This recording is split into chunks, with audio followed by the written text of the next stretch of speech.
Excelentíssima senhora ministra Rosa Weber, relatora da ADPF 442, demais autoridades, senhoras e senhores.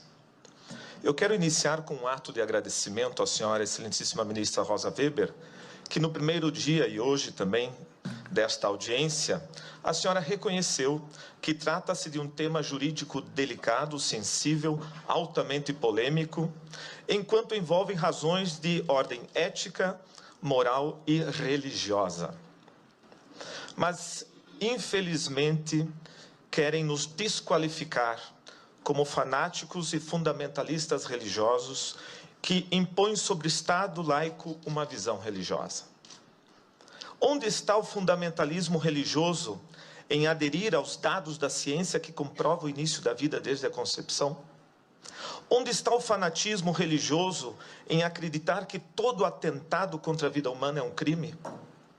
Onde está o fundamentalismo religioso em dizer que queremos políticas públicas que atendam à saúde das mães e dos filhos? Por isso, a CNBB, Conferência Nacional dos Bispos do Brasil, reitera sua posição em defesa da vida. Esta vida humana, com toda a sua integralidade, dado científico, com toda a dignidade, artigo 1º da Constituição, com toda a inviolabilidade, artigo 5º da Constituição, desde sua concepção até a morte natural.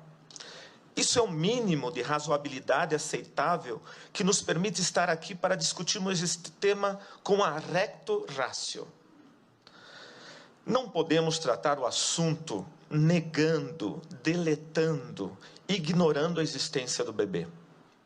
Parece que estamos falando de uma vesícula biliar, de um rim, de um adendo que precisamos extirpar, que está causando a morte das mulheres. O foco está errado. Se é um problema de saúde pública, deve ser tratado e solucionado como tal. Mas não foram poucas vezes que eu vi nesta audiência a ideia de que é necessário que a mulher supere e transcenda a imposição do papel materno. A ideia do desengravidar as mulheres. Isso, excelentíssima ministra, não tem nada a ver com os artigos 124 e 126 do Código Penal. A questão jurídica dos números 124 e 126 foi recepcionada, sim, por todas as mães que pensaram em abortar, mas não fizeram, lembrando que é um atentado contra a vida. Se negarmos isso, negaremos a capacidade de discernimento de todas as mulheres que optaram por não abortar para salvaguardar os seus filhos. O desacordo não é jurídico. Desabilitando os já referidos números do Código Penal, este Supremo Tribunal Federal estaria desacreditando na consciência reta que tutela a vida mais frágil e inocente que é a vida do bebê. O problema é que ninguém quer nominar esse inocente. Ele está apagado, deletado dos nossos discursos para justificar esse intento em nome da autonomia e liberdade da mulher. Mas a criança em desenvolvimento, na 12ª semana, é uma pessoa, uma existência, um indivíduo real, único, irrepetível. E provavelmente, naquele momento, a mãe já escolheu o nome para o seu filho. Se é uma questão de saúde, e a palavra saúde vem de salus, do latim, significa salvar, a lei teria que proteger a mãe e o filho proporcionalmente. Como esse Supremo Tribunal Federal vai explicar a permissão da pena capital a um ser humano inocente e indefeso para justificar a nossa incapacidade de políticas públicas de proteção à saúde reprodutiva da mulher? É assim que o Supremo Tribunal Federal vai garantir a inviolabilidade do direito à vida, dando uma arma chamada autonomia, para que homens e mulheres, no seu bel prazer, interrompam a vida das crianças até a 12ª semana, sem precisar dar nenhuma satisfação do seu intento predatório. Esperamos que não, pois o direito à vida é o mais fundamental de todos os direitos. Por isso, mais do que qualquer outro, deve ser protegido. Ele é um direito intrínseco à condição humana e não uma concessão do Estado. Os poderes da República têm obrigação de garanti-lo e defendê-lo. E não compete a nenhuma autoridade pública reconhecer seletivamente o direito à vida, assegurando a alguns e negando a outros. Essa discriminação é iníqua e excludente. Então, poderíamos nos perguntar o que fazer? Urge combater as causas do aborto, através de implementação e aprimoramento de políticas públicas que atendam eficazmente as mulheres, nos campos da saúde, da segurança, da educação sexual e entre outros, especialmente nas localidades mais pobres do Brasil. Mas isso não é matéria para ser discutida nessa Suprema Corte, e sim no Legislativo. Em todo caso, eu convido a senhora, excelentíssima ministra Rosa Weber, que antes de tomar sua decisão, conheça pessoalmente ao menos uma das casas pró-vida que começam a se espalhar pelo Brasil. Nelas, a senhora não vai encontrar só mulheres que recepcionaram os números 124 e 126 do Código Penal, mas também encontrará os seus filhos, que elas não abortaram, dizendo: obrigado, porque vocês me deixaram viver.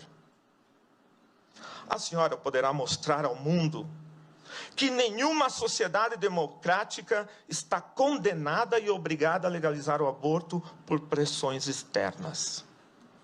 Poderá mostrar que nosso país não se rebaixa para interesses estrangeiros sobre a nossa soberania. Nós também somos capazes de produzir projetos sociais alternativos para ajudar as mães a gerar e cuidar dos seus filhos. Essas iniciativas já estão demonstrando que é muito mais eficaz, menos oneroso ao Estado e altamente salutar às mães. Porque é muito pior dar um trauma a mais a esse drama pelo resto de suas vidas.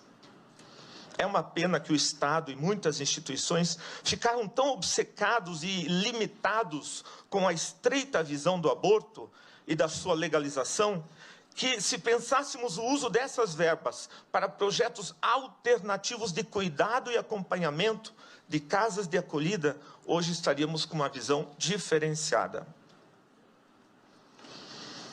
Algumas destas casas, Casa Pró-Vida Mãe Imaculada em Curitiba, Casa Luz em Fortaleza, Casa Mater Rainha da Paz em Canoinhas, Associação Guadalupe em São José dos Campos e muitas outras que eu passei a lista.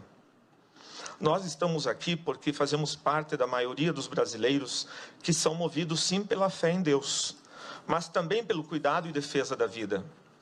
Por essa fé não medimos esforços nos gestos de verdadeira solidariedade, justiça e fraternidade.